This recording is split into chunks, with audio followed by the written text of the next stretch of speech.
contrairement à l'opinion fort répandue, quand on se rend par exemple en Europe, on ne dit pas je vais en Europe, on dit je vais en Belgique, je vais au Luxembourg, je vais en France, je vais en Allemagne. Mais lorsqu'on se rend au Burkina Faso, en Côte d'Ivoire, au Niger, on a tendance à dire je vais en Afrique. Donc ça veut dire que l'enseignement de la géographie a formé les esprits de manière à représenter ce vaste continent comme un pays. Et je dois dire très rapidement que je ne fais pas l'éloge de ce continent, je vais simplement présenter objectivement les choses en montrant que, au regard des données que je vais citer rapidement, c'est le devenir de notre commune Terre. Car il faudrait dorénavant, ou dans les années à venir, raisonner non pas en termes d'attachement à un territoire, à un continent.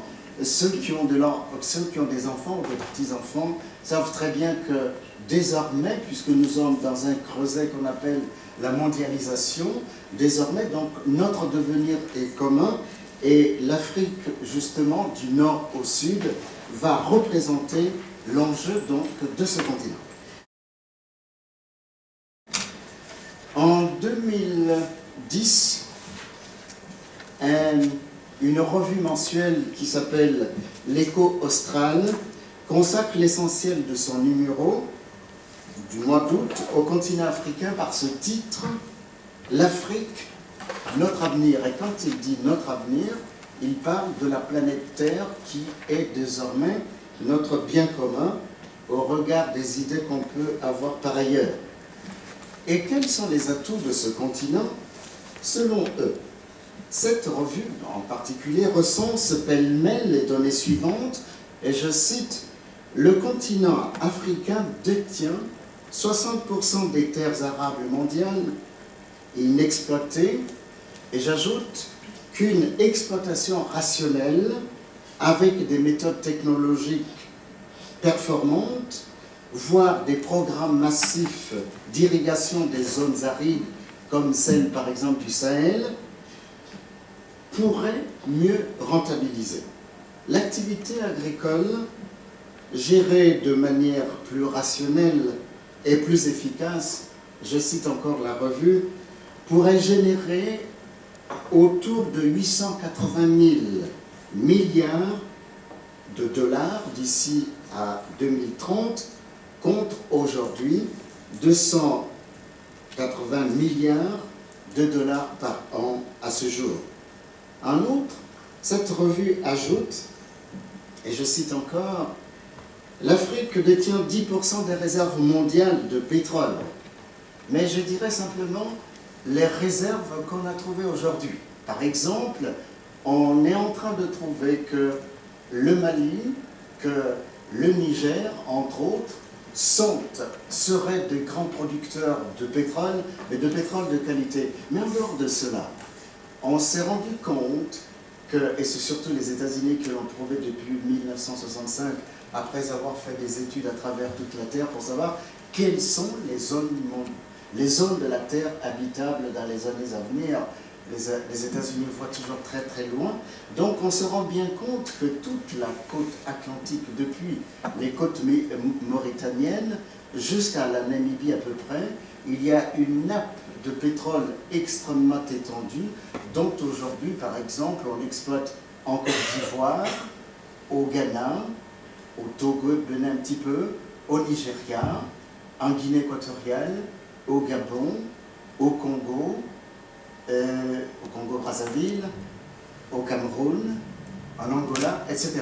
Donc ça veut dire que les 10% sont, on va dire, sous-estimés par rapport aux capacités éventuellement, naturellement possibles à découvrir. Donc 10% des réserves mondiales de pétrole découvertes, 40% de celles de l'or, et entre 80 et 90% des gisements de chrome et de platine. J'avais insisté sur cet ensemble d'atouts lors de mes enquêtes qui sont consignées dans cet ouvrage pour prouver que la pauvreté des peuples africains est due essentiellement, d'après les données que j'ai recueillies, au manque de gouvernance intelligente et rationnelle de l'économie de ce continent. L'Afrique n'est pas pauvre, comme on a imposé de le croire dans le monde. C'est un continent si riche que cela paraît absolument scandaleux, que ces peuples manquent de tout. Devant cette amplitude de richesse, bien entendu, les Chinois ont compris qu'ils sont plus prévoyants, qu'ils sont plus subtils, ont entrepris de constituer un nouveau partenariat avec le continent africain sous un jour qui est censé être moins méprisant par rapport aux échanges que les Occidentaux entretiennent avec les peuples et les territoires de ce continent. Sur le plan des échanges, par exemple, économiques et commerciaux entre l'Afrique et ses partenaires anciens, par exemple l'Europe, et les nouveaux, en l'occurrence le Brésil, la Chine, l'Inde, la revue en question va montrer que les choses sont en train de changer. Ainsi, je cite la revue, en 2020, on estime à 2600 milliards de dollars le chiffre d'affaires généré par les biens et services de consommation, les ressources naturelles, l'agriculture et les infrastructures. Telles sont, par exemple, les données qui ont été fournies par cette revue, l'Eco Austral. Au sujet de la mutation, justement, des échanges économiques entre l'Afrique et ses partenaires classiques, comme le monde occidental, cette revue fait l'analyse suivante, je la cite, « Entre 1990 et 2008, la part de l'Asie dans le commerce africain a doublé à 28%, tandis que celle de l'Europe occidentale fondait de 51% à 28%. Pour la première fois, dit la revue, en 2008, le commerce total de l'Afrique a été supérieur à son commerce total avec l'Union européenne, qui est depuis toujours son principal partenaire commercial. Avec la croissance économique continue des grands pays en développement et, nous devons le constater, l'affaiblissement des perspectives de croissance des économies avancées, les relations économiques entre l'Afrique et les autres régions en développement vont davantage se développer. Aujourd'hui, le taux de retour sur investissement des termes de l'échange avec l'Europe et la montée en puissance de ce qu'il est convenu d'appeler la Chine-Afrique montrent manifestement l'erreur de calcul des Occidentaux par rapport à ce continent qu'on se plaît encore à mépriser ou à négliger.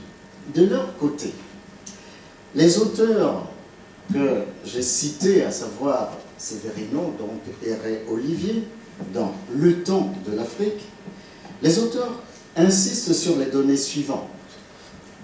D'après les travaux de la FAO, l'Afrique est présentée comme le futur grenier de l'humanité de demain au regard des terres arables encore disponibles. Vous avez parlé des Chinois. Alors ça, c'est un sujet qui m'intéresse beaucoup et sur lequel on a pas mal travaillé. Les Chinois en Afrique, évidemment, c'est une... Et j'ai travaillé en Chine aussi, donc je connais un peu les Chinois par ailleurs. Le président Kouafor du Ghana a mentionné auprès de ses collègues de la CEDEAO, donc auprès des autres chefs d'État des CEDEAO, les a mis en garde contre l'intervention des Chinois dans leur pays. On s'aperçoit qu'ils arrivent à 4 niveaux. Évidemment, il n'y a pas de corruption. La différence entre les Chinois et les Européens, c'est qu'un Européen arrive, il met la valise de billets en dessous de la table. Le Chinois, il le met sur la table devant les caméras de télévision. Ça veut dire que tout le monde sait ce qui se passe. Et y compris les gens qui regardent la télévision dans le fin fond du pays. Donc c'est très bien, évidemment, l'utilisation doit être publiée. Mais ils interviennent à plusieurs niveaux. Ils interviennent sur les commodities, sur les matières premières. Ils interviennent sur les transformations aussi des produits. Et maintenant, quand on voit les systèmes de distribution qu'ils mettent en place à Doralé, à Djibouti par exemple, pour arroser l'ensemble de l'Afrique des produits de basse consommation, de basse qualité, de grande consommation et de basse qualité, on arrive à un système où on corrompt la population. La population voit ces objets qui arrivent, auxquels ils n'ont jamais eu accès. Et donc ils se précipitent pour les acheter parce qu'en plus c'est pas cher. Mais au bout de 6 mois, ça ne marche plus. Donc on arrive à avoir des gens qui sont déçus, qui ne veulent plus. Et donc on travaille contre la consommation, ce qui n'est pas forcément une mauvaise chose. Mais par contre, on arrose les pays de produits de mauvaise qualité. C'est un peu la poubelle. Donc l'Afrique et l'Amérique latine sont les continents où subsistent encore des réserves significatives de terres arables et d'importants gisements de productivité. Ils représentent 80% des réserves de terres agricoles au monde. Fin de citation. L'Afrique est aussi le poumon, toujours selon ses auteurs, le poumon donc de la planète en tant que capital naturel. Par exemple, l'étendue forestière, la biodiversité, etc., constituent aujourd'hui et demain, pensons toujours à demain, à vos enfants, à vos petits-enfants, à vos arrière-petits-enfants. Nous, on pourrait dire, nous avons des conditions de vie convenables, mais que sera-t-il demain? Donc, toujours en fonction de demain, les auteurs disent que c'est le patrimoine naturel essentiel à la survie de l'humanité.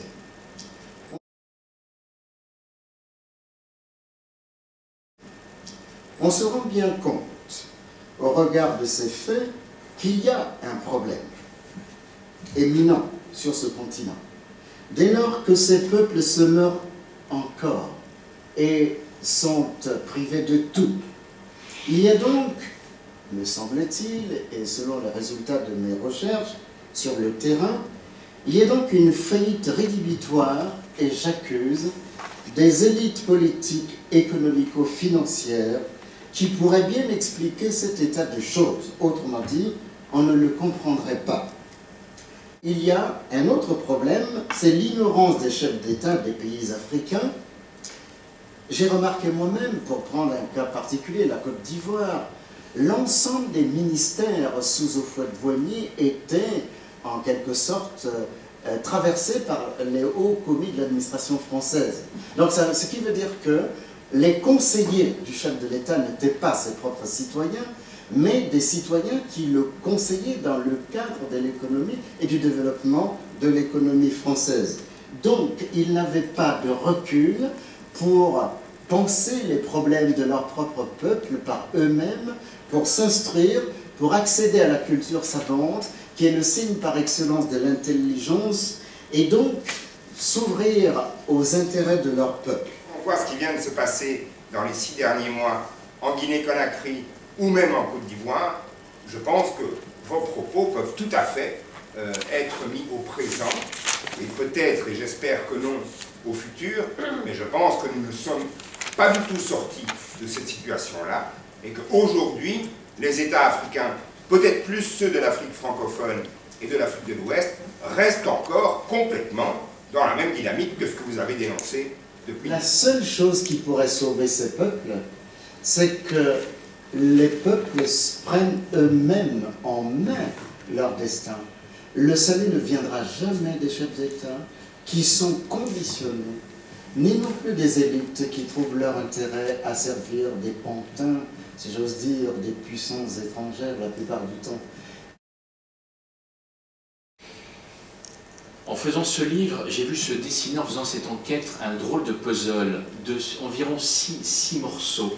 Il y avait d'un côté la caste politique dirigeante, ensuite il y avait des opposants, en 3 il y avait la population qui souvent est prise en otage et au milieu de tout ça, qui ne voit pas tout ce qui se trame, en 4 il y a le business. Le business, c'est aussi bien des associations humanitaires que des entreprises qui viennent se faire parachuter sur un territoire africain parce qu'il y a du pognon à prendre. En 5, il y a une petite entité dans un pays en Europe qui s'appelle l'Élysée. Et qu'il soit de gauche ou qu'il soit de droite, il va continuer depuis 50 ans, depuis Foccart, depuis le général de Gaulle. Hein, vous vous rappelez, en 1950, de Gaulle d'un côté veut la décolonisation et d'un autre côté, de l'autre main, il va lâcher un petit diable qui s'appelle Foccart. Donc d'un côté, il était un peu obligé de faire cette décolonisation parce qu'il y avait les Russes et les Américains qui poussaient, qui voyaient d'un très mauvais œil que la France puisse à l'ONU avoir des chefs d'État africains pour voter, des vassaux absolument clairs, et qui puissent voter comme un seul homme certains dossiers à l'ONU. Donc, une caste politique de dirigeants, des opposants, une population, du business. En 5, il y a l'Élysée, et en 6, c'est la mare sanguinolente. C'est tout ce qui reste de ces territoires africains où il y a moins de 1% qui arrivent à se nourrir, qui sont souvent des gens autour d'un président, et 99% des habitants qui vont crever de faim, comme on le voit dans beaucoup de pays. Et plus il y a du pétrole, ou plus il y a des matières premières, et plus il y aura des inégalités. Le deuxième événement dont je parle dans ce livre est un événement qui se passe au Congo-Brazzaville, qui est une terre absolument inhumaine au possible parmi toutes les capitales africaines sur lesquelles j'ai travaillé. Il y a cet abcès qui est Brazzaville. C'est un territoire qui compte 3 700 000 habitants, ancienne colonie française. En face, il y a le tout-puissant la RDC, qui est séparé par ce fleuve de 3 km de large et qui s'appelle le Congo. Brazzaville est dirigé depuis 23 ans par Denis Sassou Nguesso, et depuis toutes ces années, il y a le pétrole.